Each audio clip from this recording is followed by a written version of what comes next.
Bismillahirrohmanirrohim.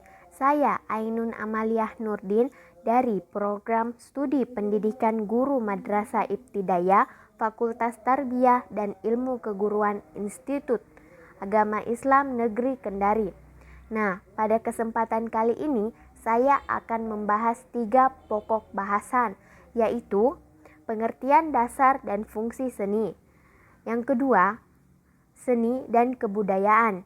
Dan yang terakhir yaitu seni dan estetika. Ya, langsung saja kepada materi yang pertama. Pengertian dasar dan fungsi seni. Pengertian seni. Masyarakat pada umumnya memahami seni sebagai sesuatu yang berhubungan dengan segala bentuk keindahan yang diciptakan oleh manusia, sesuatu yang mampu memberikan kesenangan, kepuasan, dan kenikmatan dalam jiwa manusia, baik sebagai seniman maupun sebagai penikmat. Pada kenyataannya, bentuk-bentuk karya seni saat ini tidak hanya menampilkan bentuk-bentuk yang indah dan menyenangkan, tetapi juga tidak indah dan tidak menyenangkan. Banyak karya seni saat ini menampilkan persoalan yang diangkat dari berbagai problem kehidupan.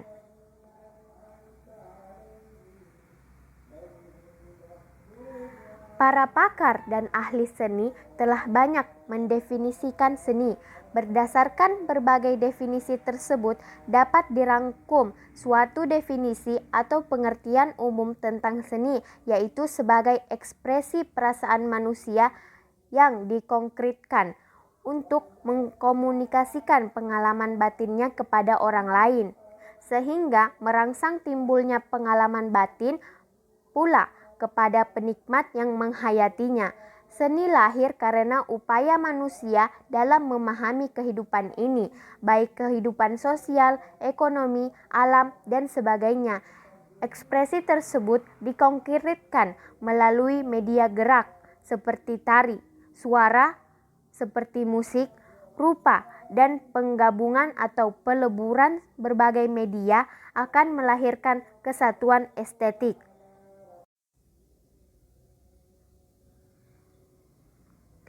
Fungsi seni. Kesenian, betapapun perwujudannya, mempunyai 7 fungsi sosial yang amat penting. Artinya, sebagai sarana pembinaan masyarakat dan kebudayaan yang bersangkutan. Ketujuh fungsi sosial itu adalah sarana kesenangan dan hiburan, sarana pernyataan jati diri, sarana integratif, sarana terapi atau penyembuhan, sarana pendidikan, sarana pemulihan ketertiban, dan sarana simbolik yang mengandung kekuatan magis. Kesenian memiliki fungsi sosial yang penting bagi kehidupan suatu masyarakat, karena kesenian tidak hanya penting sebagai sarana ungkapan dan pernyataan, perasaan serta pemikiran perorangan, tetapi juga sebagai sarana ungkapan dan pernyataan kolektif yang mengandung pesan-pesan kebudayaan.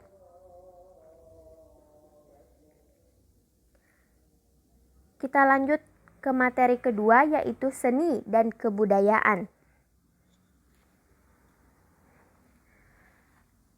Kebudayaan atau kultur berasal dari bahasa Latin, yaitu cultura, yang menunjukkan pada kegiatan pengolahan tanah, perawatan dan pengembangan tanaman atau ternak. Istilah ini kemudian berubah menjadi gagasan tentang keunikan adat kebiasaan suatu masyarakat. Pada abad ke-19, istilah kebudayaan umumnya digunakan untuk seni rupa, sastra, filsafat, ilmu alam, dan musik. Kebudayaan sebagai suatu sistem pemikiran mencangkup sistem gagasan yang dimiliki bersama, sistem konsep, aturan serta makna yang mendasari dan diungkapkan dalam tata cara kehidupan manusia. Kebudayaan yang didefinisikan seperti itu mengacu pada hal-hal yang dipelajari manusia, bukan hal-hal yang mereka kerjakan atau diperbuat. Kebudayaan adalah keseluruhan pengetahuan manusia sebagai makhluk sosial yang digunakan untuk memahami dan menginterpretasi menginterpretasikan pengalaman dan lingkungannya, serta menjadi kerangka dasar yang menciptakan dan mendorong terwujudnya perilaku.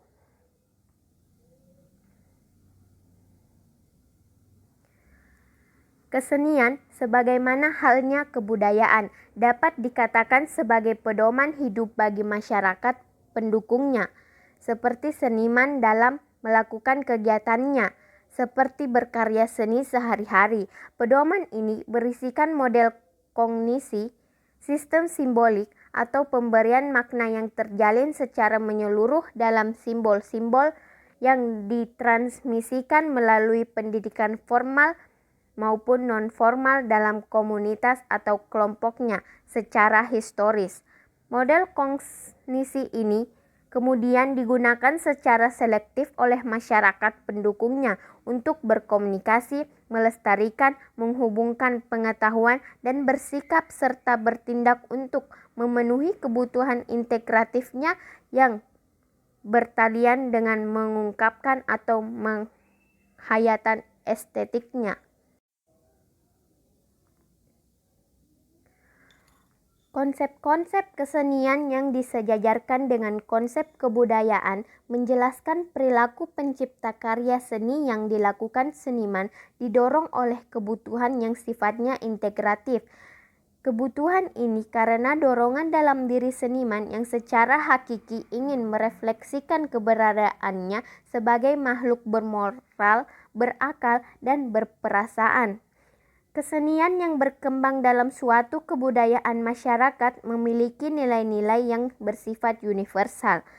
Kesenian merupakan perwujudan dari ekspresi perasaan manusia. Manusia sebagai pencipta seni mengungkapkan perasaannya melalui beragam medium seni, dan karya seni merupakan suatu bentuk perwujudannya.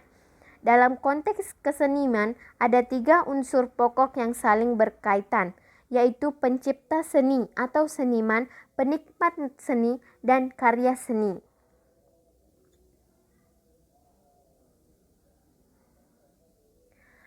Sekarang ke materi ketiga, yaitu estetika dan seni. Dalam pandangan sempit, estetika umumnya diartikan sebagai suatu cabang filsafat yang memperhatikan atau berhubungan dengan gejala yang indah pada alam dan seni. Estetika berasal dari bahasa Yunani yaitu estetika, yang berarti hal-hal yang dapat diserap oleh panca indera.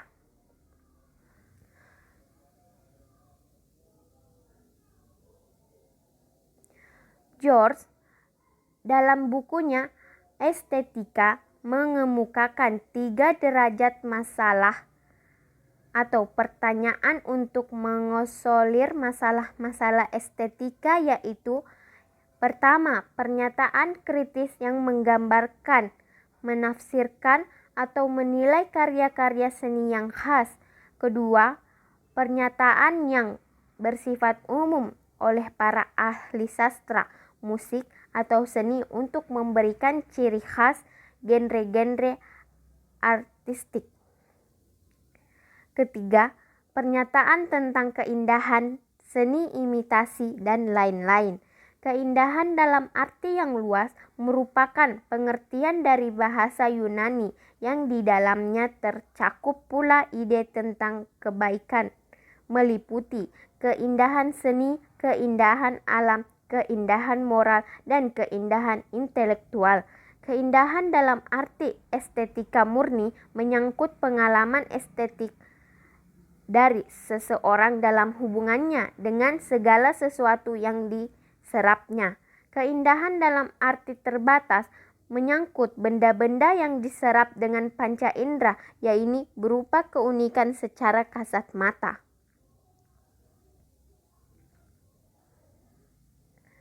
Keindahan merupakan pengertian seni yang telah diwariskan oleh bangsa Yunani.